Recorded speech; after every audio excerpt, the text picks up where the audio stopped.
So now let's get to what's left to do. What's on the clipboard of Marcus Freeman to fill out this 24 class? Okay, so just last Thursday, Notre Dame was at 20 commitments, and they needed a linebacker. Excuse me, I should say a third linebacker, right, to join Teddy Rizak and Bodie Cahoon. And they needed a third receiver to join Cam Williams and Micah Gilbert. Blink of an eye, they filled those two spots. So now they're at 22 total commitments, Darren.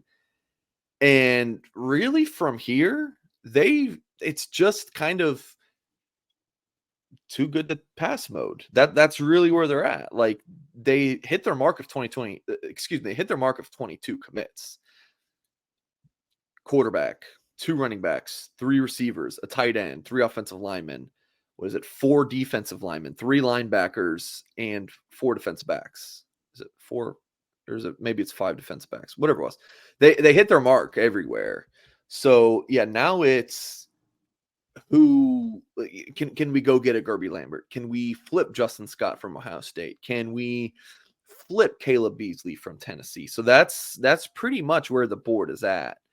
And then there's Davis Andrews, who I think we talked about 2 or 3 weeks ago, Darren, from American Fork, Utah, the safety. If he commits, he would be on this commitment list, for folks on YouTube. That's what we're looking at. But he takes a 2-year Mormon mission trip after graduating high school in December, so he really wouldn't count until the 2026 class when he would get back from that trip. So that's really where you're at. And in terms of Gerby Lambert, Darren, I'm hearing really good things. Elite offensive tackle, 6'6", 290 pounds, from the Boston area. I keep getting more confident in where Notre Dame stands. Still not a done deal, but Notre Dame trending very favorably. So you're looking at, for all of the recruiting woes after Canyon decommits and Justin Scott to Ohio State, if you're telling me you get CJ Carr, Cam Williams, Gerby Lambert, and Kingston Philly Amuasa, holy crap. I mean, again, vibes are impeccable right now at Notre Dame. Did they hit on everyone they wanted? No.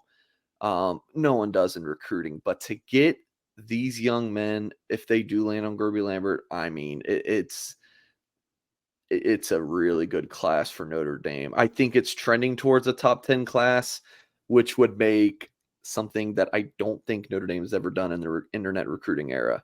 Back-to-back top 10 classes. And Marcus Freeman will have done it in his first 3 recruiting cycles. Again, if you go through, and I just did it the other day at On3, looked at our team recruiting rankings. If you go through Brian Kelly's, because a lot of people say, oh, Marcus Freeman's recruiting more. This is more like a Brian Kelly class. If you look through, it's like 12, 14, 17, 12. You get the 2014 class was top 10. I think 2017 was the top 10 class too, but it's a lot of teens classes. And now you might be getting back-to-back top 10. So very exciting times. People just get so caught up in the star system. Marcus Freeman hasn't picked up a 5-star. I look at players that can be demonstrative. He has picked up 5 stars. That's the number one. He's picked up many 5s. It's 4 or 5 stars. So that's the thing I don't get. People say that. I want demonstrative players in KVA and CJ Carr and Cam Williams. Those are the type of players that can get you to the college football playoff. So I don't care if they're 3, 4 stars, whatever the case may be. Those are the type of players you need to go to the playoffs. And that's promising for me. For folks saying Notre Dame needs to land more 5 stars, sure, but don't say they're not, because at least part of it is what do you define a 5-star? Is it does it need to be by this specific ranking, or can it be by any of the rankings? Because Notre Dame signed 2 5-stars in the 2022 class, per on 3, Jalen Sneed and Emil Wagner. Last year, 5-star Charles Jagasaw. I think I'm missing one too. There might be another one. This year, I mean, you could have, depending on how some of these guys do as a seniors and if the ranking sites like them enough, I don't know. But I mean, you could have 2 or 3, maybe Kingston's a close 5-star to some of the sites. Gerby is a close 5-star. So are CJ and Cam. I mean, seriously, you could have 4 players who rank as a 5-star, at least according to one service. So, again, really good class for Notre Dame at 24. Let's talk about a realistic pick, not a fantasy pick. But of the players still on Notre Dame's radar, if you could assign one player to this class, the must-have addition, who would you choose? The must-have for 2024. Yeah, would it be Gerby Lambert? So it's like it. So it's Gerby, Justin Scott, or Caleb Beasley. I mean, you can make an argument for any of them. Okay. I mean, I love Caleb Beasley. I mean, Justin Scott's, and I would probably go Gerby just because the positional importance Okay. of protecting, a CJ Carr, having that anchor for 3 or 4 years. Yeah, I would have to go with Gerby Lambert. Okay, can't disagree. Finally, recruiting weekend coming up. Mike, it's a big one. Yeah, I know we're kind of going late on your show, Darren, so I'll go through some of these guys quickly. Deuce Knight is actually on campus Thursday, and then he's only there for, I think he actually gets in Wednesday night, so he'll be there for a full day Thursday, and then heads back to Mississippi that evening. So he'll be at Ole Miss Friday. So Ole Miss definitely a competitor for Notre Dame this recruitment. But yeah, Deuce Knight, number 56 overall player, number 3 quarterback per the On3 industry ranking from Lucedale, Mississippi. Huge target for Notre Dame in 2025. I mean, he's probably the top of the board targets just in terms of media speak. I don't think Notre Dame's 2025 recruiting board, they say, well, who's number one, this quarterback or this linebacker? They don't do that. It's foolish. But for the purposes of this conversation, Deuce Knight is a huge target for Notre Dame.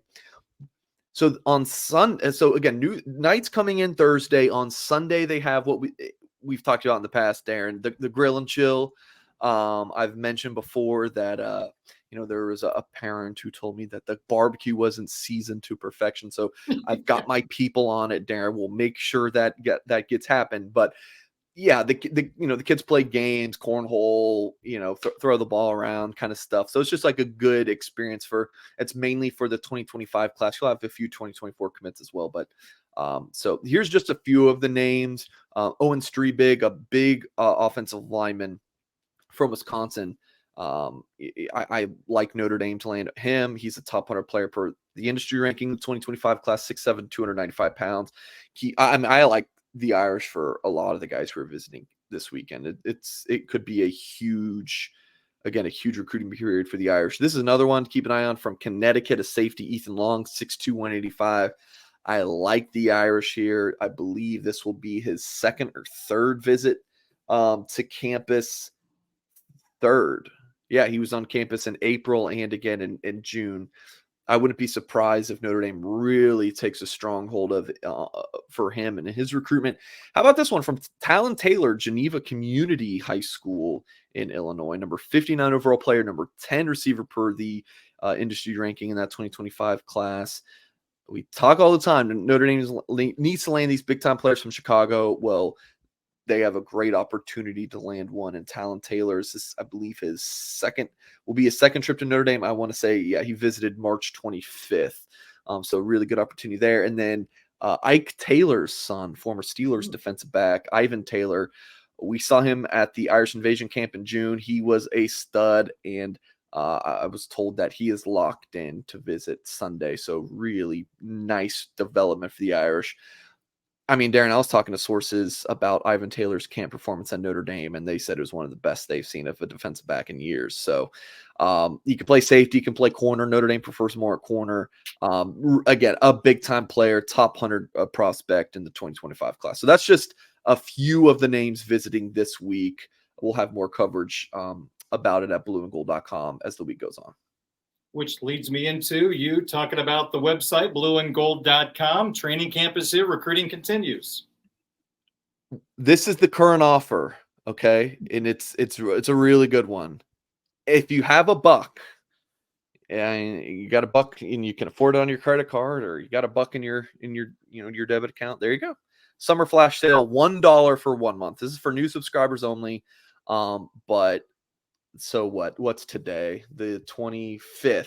Yep. That gets you through the day before the game against Navy. And then I think by then, with all the summer camp coverage and recruiting coverage, I think you'll have a good idea if you want to extend that. And I believe you will. So please go to blueandgold.com. It's $1 for a month. If you have any questions, you can reach out to me. I'm pretty easy to find, and would love to answer any questions you have. So yeah, please do check that out at blueandgold.com.